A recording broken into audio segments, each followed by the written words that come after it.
నమస్కారం అమ్మ. నమస్తే అమ్మా. అమ్మ, దీపావళి పండుగ రాబోతుంది. ఉమ్, అమావాస్య రోజు దీపావళి అమావాస్య లక్ష్మీదేవి పుట్టింది అంటారు. ఉమ్. అసలు దీపావళి ఎలా వచ్చింది? దీపావళి విశిష్టత ఏంటి? దీపావళి రోజు అమ్మవారిని ఎలా ఆరాధిస్తే మనం సుఖ సంతోషాలతో ఐశ్వర్యంతో ఉంటాం? ప్రజలందరూ తమ మనసులో ఉన్న ఆనందాన్ని వ్యక్తపరచడం కోసం అని చెప్పి దీపాలు పెట్టారు. ఎందుకు? ఎందుకు అంటే అంతకుముందు అసలు దీపం పెట్టుకోవడానికి అవకాశం లేకపోయింది. కారణం ఏమిటంటే వీడు నరకుడు ఎక్కడ ఒక మంచి ఆడపిల్ల ఉన్నా మగపిల్లవాడు ఉన్నా ఎత్తుకుపోయేవాడు. కామాఖ్యాదేవికి ఎంతోమంది రాజకుమార్తెల్ని రాజకుమారుల్ని బలి ఒకేసారి ఇచ్చినట్టయితే వీడు కలకాలం బతికుంటాడట తాంత్రికంగా. అందుకని తీసుకెళ్లి రాజకుమార్తెలందరినీ రాజకుమారులందరినీ విడివిడిగా చాలా జాగ్రత్తగా చెరసాలలో పెట్టాడు. వాళ్ళందరూ కన్యలే కావాలి మళ్ళీ. అంచేత వాళ్ళని ఏం చేసేవాడు కదా, కానీ పత్తి ఎత్తుకుపోయేవాడు. ఎత్తుకుపోయాడంటే తప్పనిసరిగా చంపేస్తాడు కదా. అంచేత వాడి కళ్ళ పడకుండా ఉండడానికి, రాక్షసుడికి రాత్రిపూట బలం ఎక్కువ గనక వాడి కంట పడకుండా ఉండడానికి ఎవరు దీపాలు పెట్టుకునేవాళ్ళు కాదు. దీపం పెడితే ఇక్కడ ఉన్నాడని తెలుస్తుంది అనే ఉద్దేశంతో కనుక అలా ఉండి వాడు చనిపోయాడు గనక సంతోషంతో చతుర్దశి నాడు వాడు చనిపోయాడు.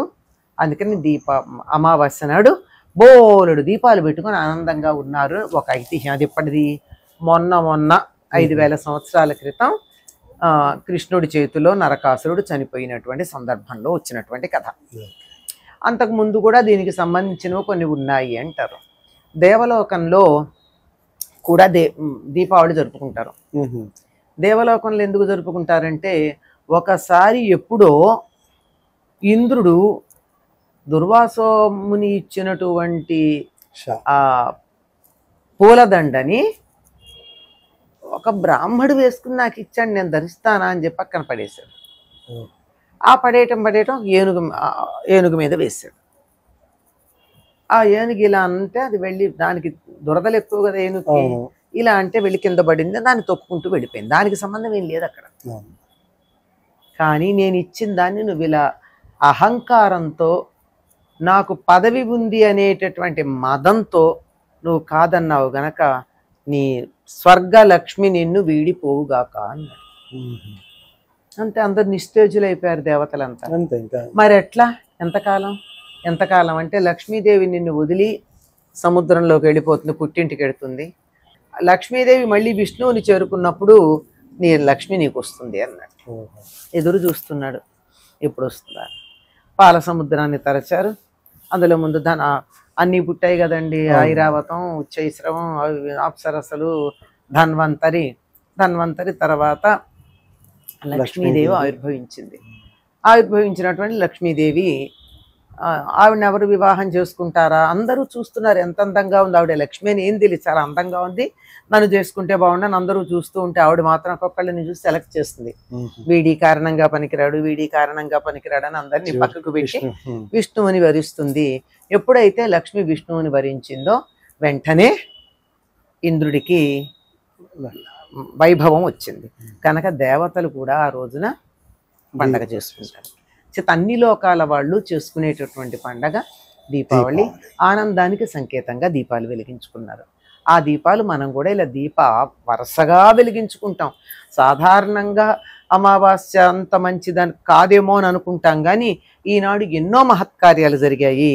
అంచేత సిక్కులు చేసుకుంటారు. వాళ్ళ గురువుని షాజహాన్ బంధించినప్పుడు వదిలిపెడతానంటే నా శిష్యులందరినీ వదిలితే కానీ నేను రానన్నాడు.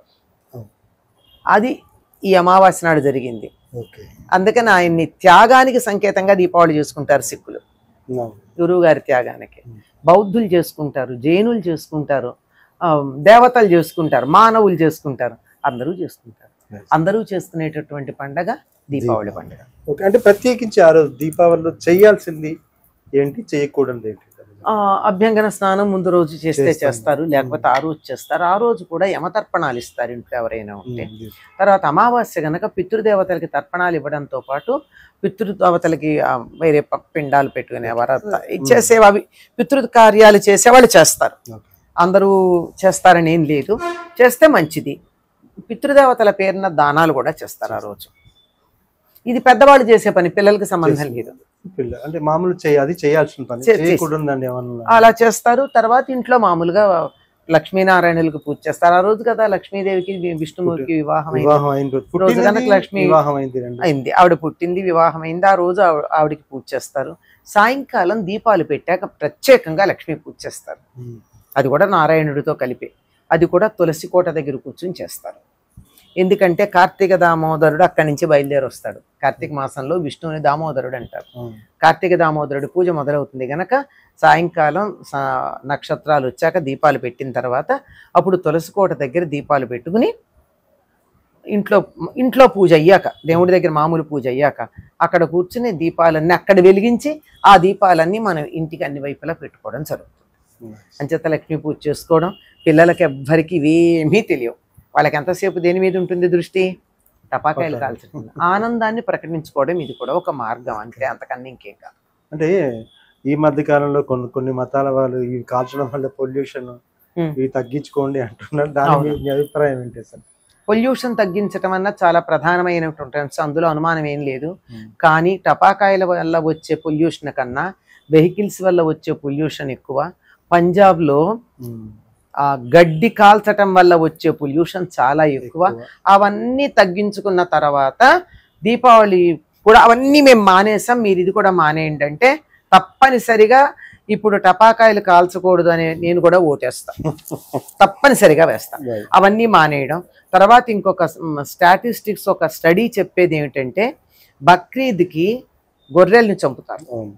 గొర్రెల్ని చంపిన తర్వాత గొర్రెల మేకలు ఏదైనా కానీ పొట్టేలు అవన్నీ వాటిని చంపి వాటి మాంసం తీసుకుంటారు.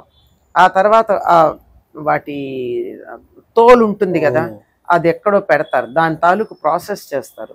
ఎట్టే స్ట్రెచ్ ఆ ప్రాసెస్ చేసేటప్పుడు వచ్చేటటువంటి వాయువులు ఎంత కలుషితం అంటే ఈ మొత్తం ఈ మనం ఇన్ని చెప్పామే ఇన్ని రకాలైనటువంటి కాలుష్యాలతో ఈక్వల్ అవి. స్టాటిస్టిక్స్ ఒక స్టడీ చెప్పిన మాటనా, మనకి తెలియదు. ఎందుకంటే ఆ తోలు ఏం చేస్తారో మనం మనలాంటి వాళ్ళు ఎవరు వెళ్ళి చూడం కదా. ఒక పర్యావరణ పరిశోధకులు చెప్పినటువంటి మాట కనుక ఎక్కడ పొల్యూషన్ జరుగుతూ ఉన్నా దాన్ని ఆపాల్సిందే.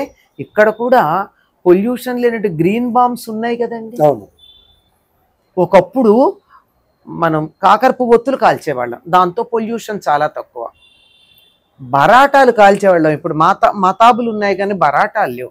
బరాటాల్లో ఫాస్ఫరస్ ఉంటుంది. అవును, ఫాస్ఫరస్ మేము చిన్నప్పుడు కూడా రోల్లో ఫాస్ఫరస్ పోసి ఇట్లా కొడితే ఆ సౌండ్, ఆ పొగ, అది ఎంత మంచిదంటే ఏదో ఒక ఎలక్ట్రిక్ లైట్ లాంటి లైట్ వస్తుంది.